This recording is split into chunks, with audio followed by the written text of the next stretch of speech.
Google Chromebooks now have a Screencast app installed that allows users to create a screencast that will save automatically to Google Drive.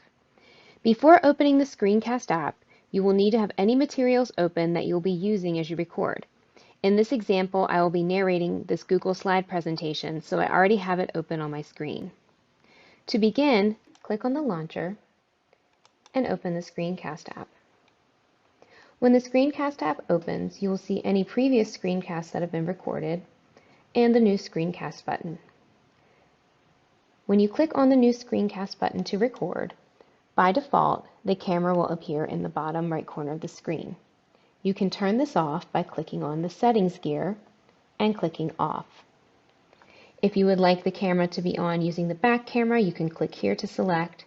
You can also check that your microphone is enabled, and if you want your keys to be clicking and your mouse clicks to be visible as you record. You can also choose how much of your screen you want to record. By default, the entire screen is set to record. You can choose an area by clicking and dragging, so you're only recording part of the screen, or you can choose to record just one window. I'm going to select Record the whole screen. Once you are ready to begin, click anywhere on the screen and you will see a countdown as you start to record.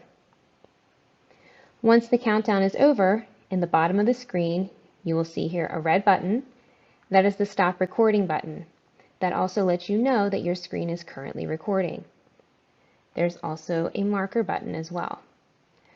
When you click on the marker button, it allows you to annotate on the screen as you are recording.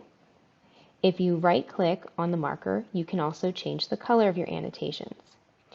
When you move to the next slide, those annotations will disappear, but they will still be saved in the recording. Once you are finished recording, you can click the Stop button,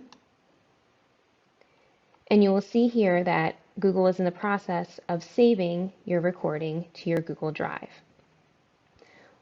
Once it has been finished saving, you will see a thumbnail preview of your recording, and you will see here that you have the three dots where you can click to get your share link, or you can also get that share link from your Google Drive, so you can submit it to your teacher or post it wherever your teacher directs you to.